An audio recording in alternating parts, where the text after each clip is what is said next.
Hey everyone, the Beard Baron here with another episode of Ask the Beard Baron. That's me, episode 36, where I take your questions from around the internet and answer them right here. So if you've got a question, definitely leave one down in the comments. Reach out to me on social media. You can even go to thebeardbaron.com.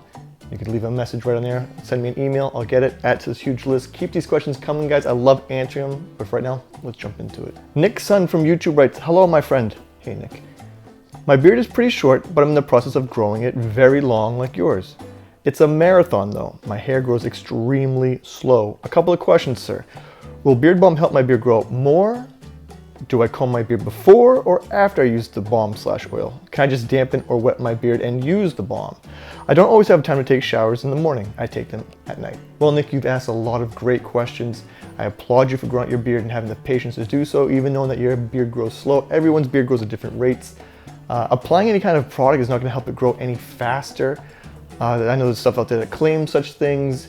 Maybe they work to some degree or not, but it would be very difficult to judge the effectiveness. So Beard Balm is not going to help your beard grow any faster. Patience and your genetics will help your beard grow faster. Usually not the answer guys want to hear about growing out their beard at speed, but applying Beard Balm will not make your beard grow faster. As for combing out your beard before or after applying product, I always apply after. Actually, when you're applying product with the comb, you're actually applying it with the comb, so that's kind of like a combing in a sense. But usually after I've applied the product, I like to comb it straight down so my beard has a nice appearance for the day. Throughout the day, I might have to kind of touch up here and there of actually combing it, so there's no real benefit of before or after. It's basically just applying it with the comb, as I always suggest, never with a brush. Apply with a comb, and then I comb afterwards just to get a nice appearance. Now when it comes to applying product, a lot of you guys know I like to apply my product to a damp beard, which is usually right after a shower, but I understand people like you, Nick, if you're showering at night and you want to apply product in the morning, you may have to dampen your beard a little bit. This is really a personal preference. I think for me it applies a lot better and easier, which is easy is always great. But for some guys, they might be able to get away with applying a product to a dry beard. Your mileage may vary. It's worth checking it out, trying it out.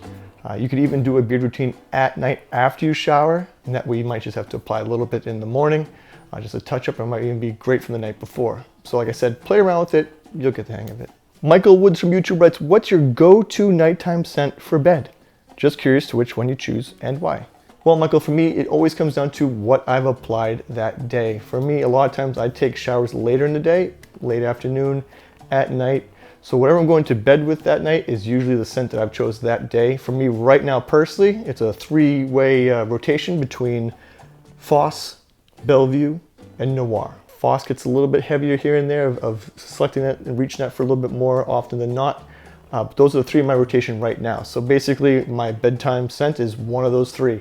That's just dependent upon the time of year, the season I'm in, the private stocks we're carrying, or like sometimes my favorite go-to scent for the fall or the winter.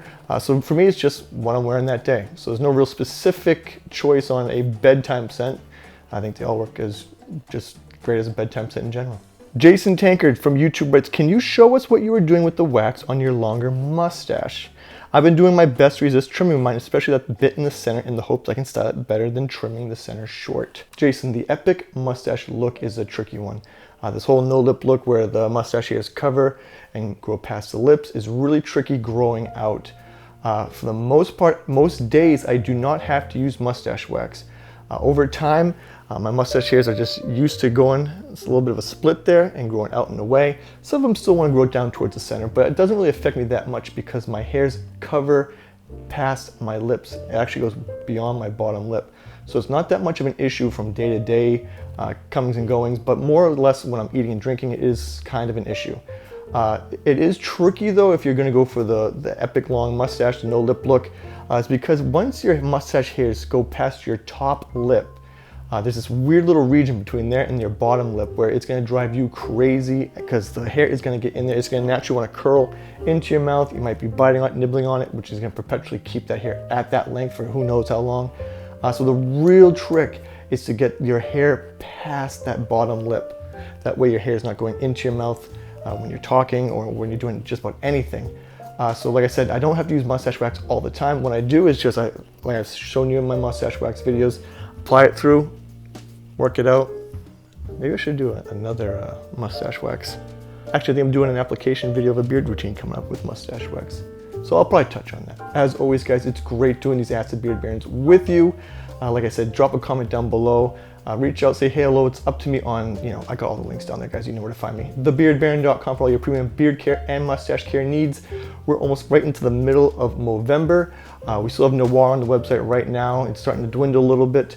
Bellevue is almost on the way out as well. So if you're liking those, oh, and Foss, like I said earlier, Foss is just the boss. I know a lot of you guys are really pumped about that one coming back out. I was too.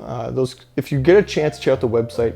Those shots that I took of Foss, I absolutely love. I shot those in the Faroe Islands. Anyways, about some other time, I'll talk about that. I love you guys. Talk to you soon. But until then, take care. Actually, I'm gonna go play Mario Kart right now. If you want to come check it out for a little bit, yeah, let's go. It's Mario Kart 8. Let's play it. 200cc's is good. I'm a real Luigi fan. I don't know if you guys are pro Mario, pro Luigi. I never really connected with Mario though. Luigi, on the other hand, I think his mustache a little bit better than Mario's. It seems like it's a little bit of fuller mustache as well. I'll probably end up playing this while being recorded, and I'll just end up not saying a word because I'm gonna be so focused on what's going on. But I'll try my best though. So I got the Nintendo Switch probably maybe 3 weeks ago. It's my first game system in probably, I don't know, Xbox 360. It's tough. That's tough to say. I used to be a real heavy gamer for many years. And over the past, maybe 10, I'd say it's kind of really drifted a bit as I drift on all y'all.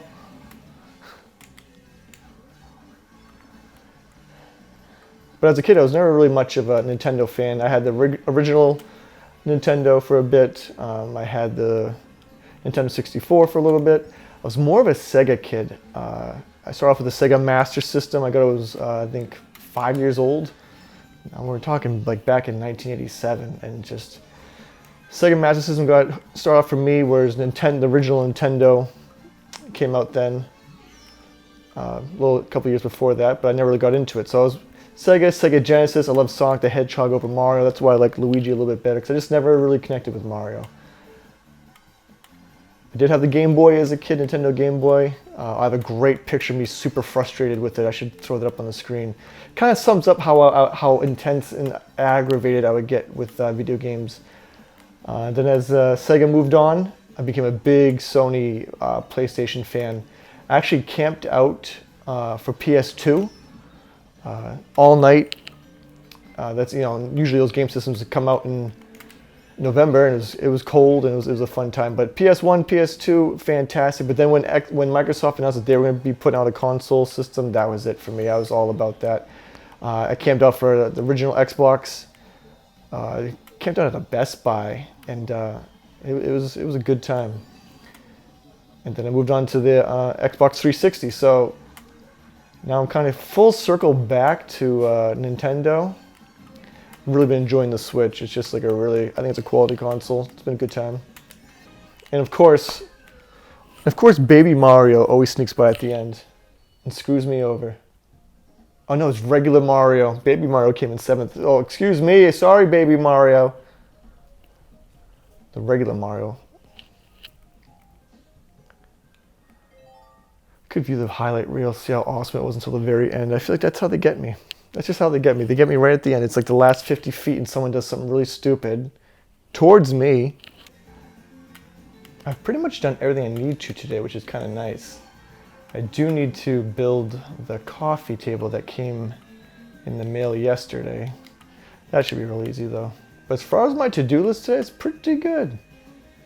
But then again, there's always something I should be doing right now. Well, it's fun.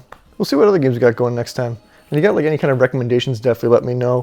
I used to like Zelda back in the day. Might check out the new one. I'm not slated yet for the new PlayStation or Xbox of what I think was going to happen with that. Although I've already been kind of, rattling around some ideas of maybe picking up a console around Christmas time. If Santa's good to me. I think it was pretty good this year. All right, guys. Anyways, I'll talk to you guys soon. Later.